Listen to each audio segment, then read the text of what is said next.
पे मैं आपको 2.2 के एक एग्जांपल करवाता हूं और वहां से आपको बताऊंगा।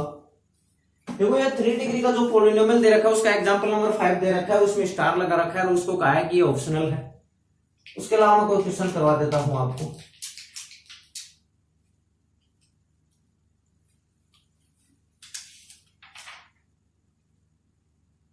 देखो आपके पास एक क्वेश्चन दे रखा है, एग्जांपल दे रखा है एक्स स्क्वायर प्लस का 7x प्लस का 10 एक पोलिनोमियल है, यानी एक पी एक्स इक्वल टू है। ये एक पोलिनोमियल है और आपको पूछा क्या है, आपको क्या पूछा है, आपको इसके जीरोज निकालने हैं और जीरोज निकालने के बाद उन जीरोज में और इनके कोफिशिएंट यानी 1, 7 और 10 इनके बीच में रिलेशन निकालना है, संबंध निकालना है। तो देखो सबसे पहले इसके जीरोज निकालने के लिए अपन क्या करेंगे, इसके फैक्टर करेंगे। जीरोज निकालने के लिए क्या करना है, इसको इक्वल टू क्या कर देना है, जीरो। जीरोज निकालने के लिए इसको क्या कर देना है, इक्वल टू जीरो। अब इसके फैक्टर करना सीखना है। फैक्टर करने के लिए मैंने क्या बताया था कि 7 के दो ऐसे टुकड़े करने हैं, उन दोनों को ऐड करूं तो 7 बन जाए और उन दोनों को मल्टीप्लाई करूं तो क्या बनेगा 10x²। x² को भूल जाओ, मतलब क्या बन जाए 10। तो देखो ऐसे कैसे टुकड़े हो सकते हैं, आप खुद सोच के देखो। अगर मैं इसके टुकड़े 2 और 5 कर दूं तो देखो दोनों को सम करूंगा 2, 5, 7 बनेगा, दोनों को मल्टीप्लाई करूंगा तो क्या बनेगा 10। बस टुकड़े कर दो। x² प्लस का 2, x लगाना मत भूलना, x लगाना मत भूलना, 7 इसलिए वैसे तो टुकड़े तो 7x के करने हैं और उन दोनों का मल्टीप्लीकेशन 10x², यानी इन दोनों के मल्टीप्लीकेशन के इक्वल आना है।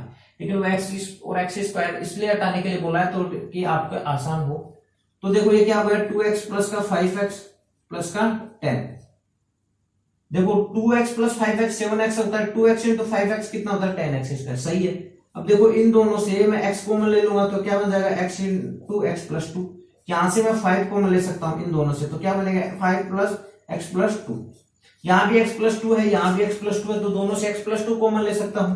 तो x प्लस 2 अगर मैंने कॉमन ले लिया तो अंदर देखो क्या बचेगा x और यहां अंदर क्या बच जाएगा प्लस 5। तो देखो इसके फैक्टर क्या बन गया x plus 2 x plus 5। Factor क्या बन गया x प्लस 2 और x प्लस 5। इसके फैक्टर करके यानी ये दोनों इक्वल हैं, यानी x² प्लस का 7x plus 10x equal to किसके है x प्लस 2 x प्लस 5 के। अब इसके जीरोज निकालने हैं। जीरोज निकालने के लिए क्या करते हैं अपन, पॉलिनोमियल को इक्वल टू जीरो कर देते हैं, यानी इसको इक्वल टू क्या कर देंगे जीरो। अब इसको इक्वल टू जीरो करने के बाद मैंने आपको एक कंसेप्ट अभी पढ़ाया था कि ये इक्वल टू जीरो है, इसका मतलब x प्लस 5 या x प्लस 2 दोनों में से कोई एक जीरो है, तभी तो वो जीरो आ सकता है। तो इसका मतलब या तो ये जीरो है या इक्वल जीरो। और मैंने दूसरी चीज क्या बताई थी, जो फैक्टर करने के बाद हर एक फैक्टर को किसके इक्वल कर देना है, जीरो के इक्वल। हर एक फैक्टर को जीरो के इक्वल कर दो, यानी x plus 2 equal to zero और x plus 5 equal to zero. x plus 2 equal to zero कर दिया तो देखो x इक्वल टू क्या आ गया माइनस का 2 और x इक्वल टू क्या आ गया माइनस का 5। फिर से बता रहा हूं, सबसे पहले इसके फैक्टर करने हैं। फैक्टर करने का क्या है, इस टर्म को 7x पे ऐसा तोड़ना है कि दोनों को मैं ऐड करूं तो 7x बन जाए और दोनों को मल्टीप्लाई करूं तो 10x² बन जाए। ऐसे फैक्टर अपन ने क्या कर लिए 2 और 5। देखो तोड़ना है, दो टुकड़ों में तोड़ दिया, अब इसको फैक्टर किया, इसको ऐसा सोल्व किया और वो बन गया। ये अपने पास इसके जीरोज आ गए, x इक्वल टू 2। मैंने कहा था सोल्व करके जो निकालोगे वो क्या बनेंगे जीरो। देखो यहाँ कितनी डिग्री की पॉलिनोमियल है 2 डिग्री की, जीरोज भी कितने हैं 2। 2 से ज्यादा जीरोज नहीं निकल के आएंगे इसके। यहां सब मिटा देता हूं, अपन सिर्फ इसको यार, इसके 3 जीरोज नहीं हो सकते। 2 डिग्री की पॉलिनोमियल है तो 2 ही जीरो निकल के आएंगे, जीरोज निकल के। अब इतना होगा। अब उस क्वेश्चन में क्या बोला है कि जो जीरोज हैं ये क्या है, सारे के ये दोनों क्या है इसके जीरोज। जो पॉलिनोमियल थी उसके क्या है ये जीरोज यानी संडेक। अब इस जीरोज में और इसके जो कोफिशिएंट है, इसका कोफिशिएंट कितना है 1, इसका कोफिशिएंट कितना है 7 और ये क्या है कांस्टेंट। इसमें रिलेशन बताना है, संबंध बताना है। मैंने क्या कहा था, दोनों जीरोज का सम, दोनों जीरोज का सम -2 प्लस माइनस का 5 वो किसके इक्वल होता है माइनस x का कोफिशिएंट बटे x² का कोफिशिएंट। x का कोफिशिएंट कितना है 7, x² का कोफिशिएंट कितना है 1। तो देखो ये कितना है -2, ये माइनस प्लस माइनस हो जाएगा -2 -5 माइनस का 7 -7 यही तो रिलेशन है। सब अपन ने इसको प्रमाणित कर दिया, इसको बता दिया कि ये सत्य है। दूसरा, जो जीरोज है उनका मल्टीप्लीकेशन किसके इक्वल टू होता है -2 -5। क्या इसके इक्वल टू होता है कांस्टेंट बटे x² का कोफिशिएंट। कांस्टेंट कितना है 2 बटे एक्स स्क्वायर का कोफिशिएंट कितना है 1। देखो -2 इंटू -5 भी कितना होता है, माइनस माइनस प्लस 1 जाएगा 5 इंटू 10, 10 इक्वल टू 10 आ गया। इसका मतलब ये भी सत्यापित हो गया, ये भी प्रमाणित हो गया, इसको भी अपन ने प्रूव कर दिया।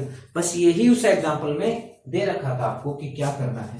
एक्चुअली हुआ क्या है कि वो 46 नंबर का 46 मिनट का लेक्चर बन गया है, तो मैं सोच रहा था कि आपको एक क्वेश्चन और करा दूं, तो वो घंटे भर का बन जाएगा, तो उसको 2 पार्ट यानी लेक्चर नंबर पार्ट जो भी लेक्चर नंबर अपना 4 बनेगा या 5 बनेगा, तो पार्ट 1 पार्ट 2 में उसे डिवाइड कर देंगे। जैसे अपना पहला लेक्चर आया है lecture number first part 1, lecture number first part 2, तो ऐसे उसको डिवाइड कर दूंगा, क्योंकि लंबा वीडियो तो मैं डालूंगा नहीं। तो मैं सोच रहा था कि 2.2 का एक कंसेप्ट और बचा है, उसे भी खत्म करके इसको एक 60-65 मिनट का बनेगा, उसको 2 पार्ट में मैं डिवाइड कर दूंगा। देखो एक कंसेप्ट और बचा था, मैंने आपको एक तो बता दिया था कि आपको अगर एक पॉलिनोमियल दे रखी है 2 डिग्री की, तो उसके पॉलिनोमियल के अगर 2 डिग्री की कोई पॉलिनोमियल दे रखी है, तो उसके जो जीरोज होते हैं उनके कोफिशिएंट में क्या रिलेशन होता है, मैंने आपको बताया a प्लस बी, यानी जीरोज का सम किसके इक्वल होता है, माइनस एक्स का कोफिशिएंट बटे x square by divide by x square का कोफिशिएंट। दोनों का मल्टीप्लीकेशन किसके इक्वल होता है, कांस्टेंट बटे एक्स स्क्वायर का कोफिशिएंट, यानी constant divide by x square का कोफिशिएंट। दूसरी चीज, अगर आपके पास, अब देखो हमने कर लिया था कि आपको कोई पॉलिनोमियल दे रखी है 2 डिग्री की, तो आपने उससे क्या किया, जीरोज निकाले और फिर उनका जीरोज में और कोफिशिएंट में रिलेशन निकाला और उसको आपको प्रूफ किया। अगर अब आपके पास एक टाइप का क्वेश्चन ऐसा भी बन सकता है कि आपको सिर्फ उसके कोई पॉलिनोमियल नहीं दे रखी, आपको पॉलिनोमियल के जीरोज दे रखे और आपको पॉलिनोमियल निकालनी है। जैसे मैं कहूं कि आपको पॉलिनोमियल निकालनी है, उसकी जीरोज यानी अल्फा और बीटा की वैल्यू दे दी, अल्फा और बीटा की वैल्यू दे दी, और आपको वो पॉलिनोमियल निकालनी है कि ये किस पॉलिनोमियल के ये क्या है, जीरोज, किस 2 डिग्री के पॉलिनोमियल के ये क्या है, जीरोज। अल्फा और बीटा यानी जो जीरोज है पॉलिनोमियल के 2 डिग्री के पॉलिनोमियल के, ये 2 जीरोज है अल्फा और बीटा, इनकी वैल्यू दे दी और आपको निकालना क्या है, वो पॉलिनोमियल निकालना है जिसके ये जीरोज बनते हैं। तो वो कैसे निकालेंगे, जैसे कि मान लो कि आपको दे दिया अल्फा इक्वल टू 2 और बीटा इक्वल टू -3 मानो, +3 मानो, कुछ भी मान लो, मैं +3 मान लेता हूं। अब आपको क्या निकालनी है, आपको कोई पॉलिनोमियल है, कोई भी पॉलिनोमियल जो आपको निकालनी है, उसके जीरोज ये हैं 2 और 3, उसके जीरोज है, अल्फा और बीटा जीरोज मान रहा हूं, तो अल्फा इक्वल टू 2 और बीटा इक्वल टू 0, 2 और 3 उसके क्या है, जीरोज। अब पॉलिनोमियल निकालनी है, वो पॉलिनोमियल अपन कैसे निकालेंगे, देखो साफ सी बात है, दोनों जीरोज दे रखे हैं, और क्या होता है, किसी भी 2 डिग्री के पॉलिनोमियल के लिए जीरोज का सम किसके इक्वल होता है, माइनस एक्स का कोफिशिएंट बटे एक्स स्क्वायर का कोफिशिएंट। तो बस साफ सी बात होगी, दोनों का मैं सम करूंगा, यानी अल्फा प्लस बीटा यानी 2 + 3 यानी इक्वल टू 5, ये किसके इक्वल होगा, माइनस एक्स का कोफिशिएंट यहां क्या लेके चलते हैं अपन, बी और बटे एक्स स्क्वायर का डिवाइड बाई एक्स स्क्वायर का कोफिशिएंट क्या लेके चलते हैं अपन, ए। ऐसी पॉलिनोमियल होगी, अपने को एबीसी तो निकालना है, एबीसी की वैल्यू इसमें पुट कर दूंगा तो वो पॉलिनोमियल आ जाएगी जिसके जीरोज अल्फा इक्वल टू 2 और बीटा इक्वल टू 3 है। तो ये देखो यहां से एक तो ये आ गया, यहां से क्या आया, माइनस का b by a equal to 5, यानी यहां से साफ सी बात क्या आ गई, b इक्वल टू माइनस का 5a आ गया, b इक्वल टू माइनस का 5a आ गया। दूसरा देखो, उन दोनों का मल्टीप्लीकेशन, जीरोज का मल्टीप्लीकेशन यानी अल्फा इंटू बीटा यानी 2 इंटू 3 यानी 6, वो किसके इक्वल होता है, कांस्टेंट यानी c divide by x square का coefficient, c divide by a यानी c divide by a, c क्या है, ये कांस्टेंट है, a क्या है, एक्स स्क्वायर का कोफिशिएंट। तो यहां से देखो क्या आ गया, c by a equal to क्या आ गया, 6, इसका मतलब c की वैल्यू कितना आ गया, 6a। आपके पास क्या आ गया, c इक्वल टू कितना आ गया, 6a, b इक्वल टू कितना आ गया, माइनस का 5a। देखो b इक्वल टू कितना आ गया, माइनस का 5a, और c इक्वल टू कितना आ गया, 6a, ये आ गया।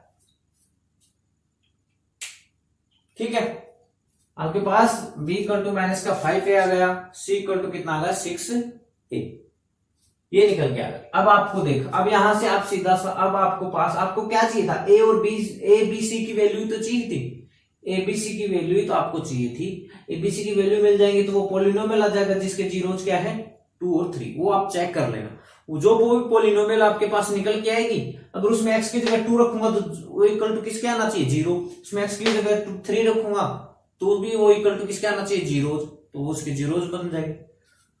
अब यहाँ पे आप किसी भी एक को कुछ मान लो, जैसे मैं मान लो x की वैल्यू 1 मान लो, x की वैल्यू सॉरी a की वैल्यू मैं 1 मान लूंगा तो a तो क्या हो गया 1, b कितना हो गया -5 और c इक्वल टू कितना होगा 6। अब ये वैल्यू इसमें पुट करो, देखो px क्या बन गया, px इक्वल टू कितना बन गया x² -5x प्लस का 6।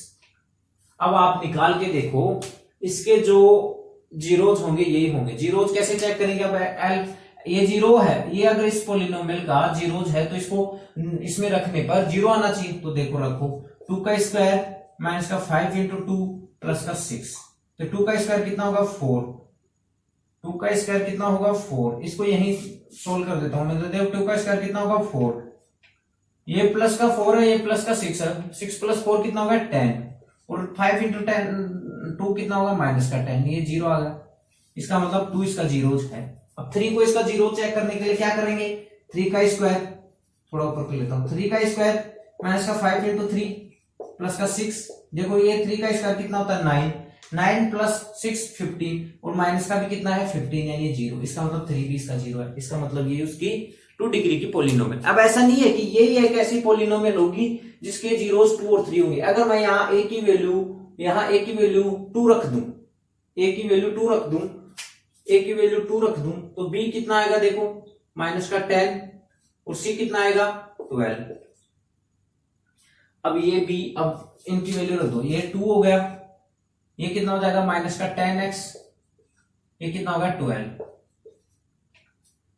इसके लिए भी इसका जीरोज भी 2 है, इसका जीरोज, इसके जीरोज 2 और 3 है। देखो आप चेक करो एक बार, फिर से आप चेक करो, देखो इसको फिर से आप चेक करोगे तो देखो क्या बनेगा, देखो 2 इंटू 2 का स्क्वायर, 2 इंटू 2 का स्क्वायर माइनस का 10 इंटू 2 प्लस का 12, ठीक है 2 इंटू 2 का स्क्वायर, ये कितना हो 4, 4 इंटू 2 कितना है 8, 8 प्लस 12 कितना होता है 20 प्लस का 20 माइनस का 20 क्या आ गया 0, मतलब इसका भी जीरोज क्या है 2।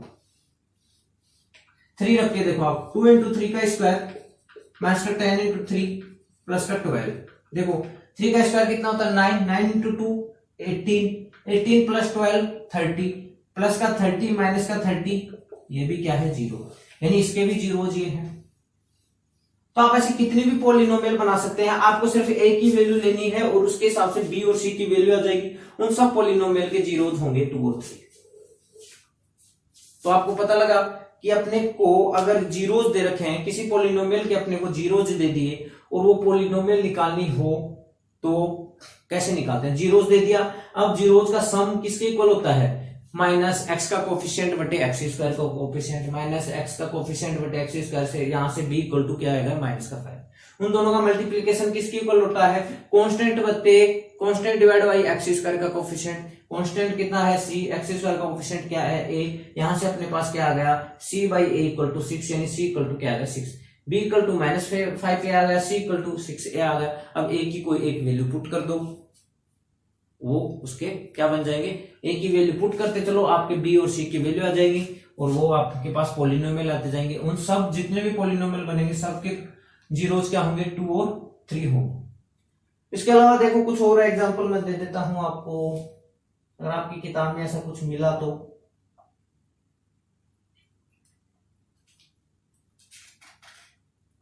देखो मैं किताब में ही देख लेता हूं कुछ।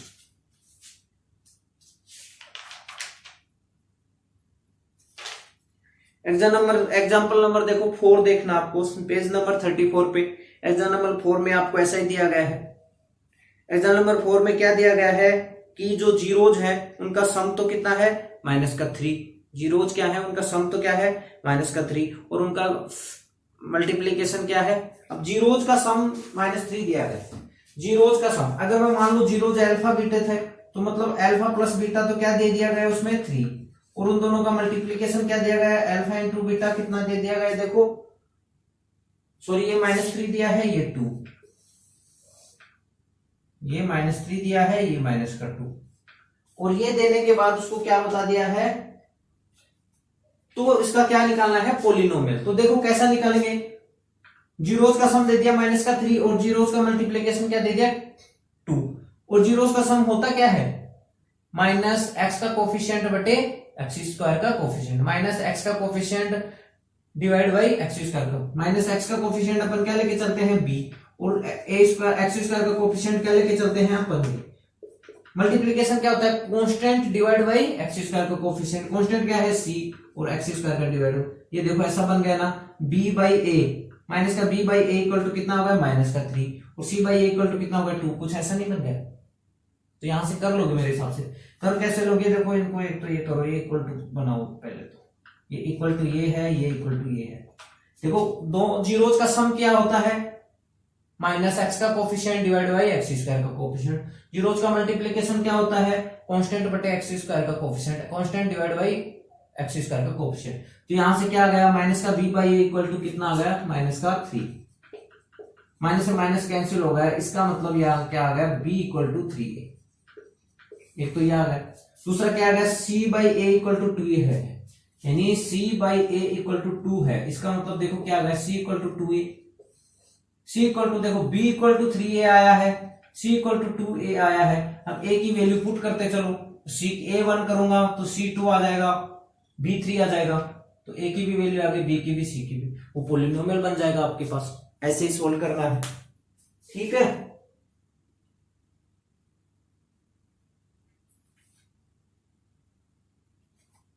तो a की वैल्यू पुट करते रहे, ऐसा नहीं है क्या आप a1 ले सकते हो, 2 ले सकते हो, 3 ले सकते हो, आपकी मर्जी है, a कुछ भी लो।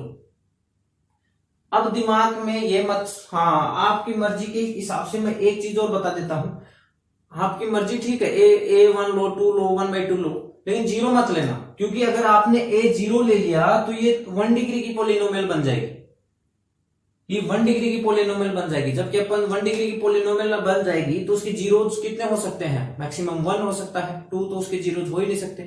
तो a को 0 मत ले लेना, a को 0 के अलावा आप कुछ भी ले लो ना, उस हिसाब से b आ जाएगा और वो आपके पास पोलिनोमियल आ जाएगी। और मोस्टली आपको करना क्या है, a को 1 मान के ही लेना है। मोस्टली क्वेश्चनों में आपको एग्जाम में आंसर दे के आना है तो a मान के चलना है, और वहां पे a के हिसाब से एक आंसर दे देना, फिर ये 2 लेके फिर k से मल्टीप्लाई कर लेना, ठीक है। तो ऐसे कैसे इस थोड़ा ये वो हो गया है, इन सबको मैं मिटा देता हूं, मेरे हिसाब से आपको समझ में आ गया होगा। करना कुछ नहीं है, आपको दो जीरोज दे रखे हैं तो भी निकाल सकते हो, जीरोज का सम और उनका मल्टीप्लीकेशन दे रखा है, उनको इसके बराबर कर देना है, इनके इक्वल कर देना है। जीरोज का सम कितना होता है, -x का कोफिशिएंट डिवाइड बाई x² का कोफिशिएंट, मल्टीप्लीकेशन क्या होता है, कांस्टेंट बटे x² का कोफिशिएंट। ये दे रखा है, ये दे रखा है, तो वहां से और b, a, b और c निकाल सकते हो, a को 1 मान लो और वो लिख दो, ठीक है। तो यहां से आपको निकाल लेना है, इसके अलावा मुझे और लगता नहीं आपको कोई डाउट आने वाला है। ऐसे ही आपके जो इसमें 2.2 में जो क्वेश्चन नंबर 2 है उसमें सारे के सारे ऐसे ही करने हैं आपको, क्वेश्चन नंबर 2 में ऐसा ही कुछ है। एग्जाम नंबर 4 को बहुत अच्छे से करना है, बहुत अच्छे से समझना है, ठीक है, और बहुत अच्छे से समझ के बाद उसको सोल्व करना है यार, क्योंकि एग्जाम्पल नंबर 4 में बहुत सी बातें लिखी हैं। अच्छा एग्जाम्पल लगा मुझे,